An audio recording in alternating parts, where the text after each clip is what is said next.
Today on Chloe's Box, Dear Chloe, I am an avid fan of yours, especially Easy Rock for so many years.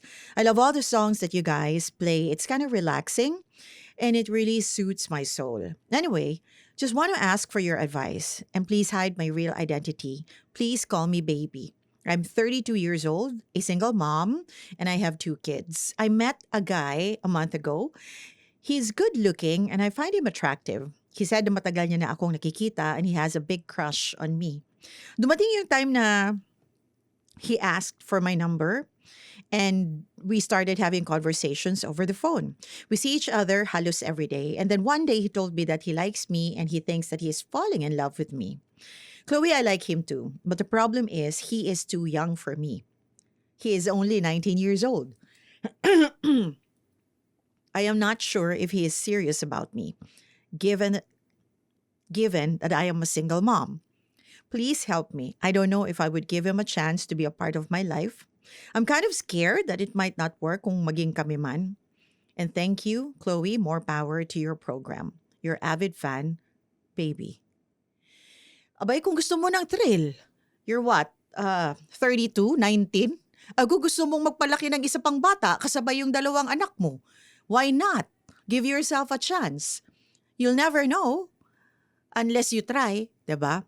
So, kung gusto mo ng thrill, you want some enjoyment, you want, I don't know, some, diversion ba? Pwede naman. Pero kung gusto mo ng mapayapang buhay, God, you're 32. But although I must admit na when I read the part na 19 lang ang guy na involved, medyo muntik na talaga ako malaglag sa kinauupuan ko. Pero ramdam ko, I feel your kilig. Umaabot dito sa Rojas Boulevard eh. And your hair pumupulupot sa lahat ng rides ng Star City. Wala namang masamang bigyan ng sarili mo ng chance na magmahal ulit, kaya lang 19. Well, yung maturity naman wala sa edad eh. Yes, age doesn't matter and maturity doesn't come with age. Pero para sa akin lang men at this age are explorers. Unless you want to be Dora. Explorer ba yun? You want to explore. Okay. Let me rephrase. He's a boy, yet not a man. Unless you want to make him a man. Ano ba pagsasabi ko? Hay, tapos na ba ito ng college? Baka naman nasa senior high pa ito. Diyos ko naman. Or paano yung pag-aaral niya? Ano bang intention niya sa'yo? Ay, nako.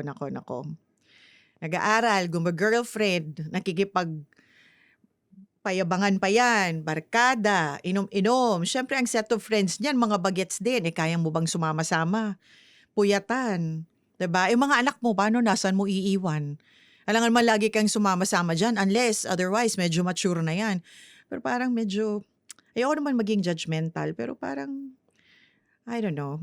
Someone told me before, boys really are into women for the experience daw. Daw. Hindi ko naman nila lahat.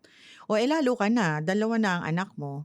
I mean, don't get me wrong, wag kang mag-inarte na para kang 16 kasi doble na nga niya ng edad mo. So you know better and you should know better. And you have kids. Maybe I am wrong. Maybe a 19-year-old can do wonders for you and your kids. You'll never really know. Or maybe bring in more trauma sa buhay nyo. Diba? So, bata pa eh. Doble ng edad mo. Yeah. Pero kung gusto mo maging masaya, wag mo na lang sigurong baka kasi may feelings ka na rin, 'di ba? Lumalabas yung pagiging nurturing mo, 'di ba? Kasi medyo mas bata sa iyo. May I suggest, wag mo na lang i-expose sa mga anak mo. Wag na lang ipakilala sa mga anak mo. Well, you'll never know. You can always give it a try. 'Di ba? The only way for you to find out. Sabi nga if you wanna try, if you want to find out if you can trust people, then do trust them. Subukan mong tiwalaan. Hey, thanks for watching! For more exclusive videos and Artist interviews, You can check out our videos by clicking here. And don't forget to follow us on our social media accounts too. links are in the description below.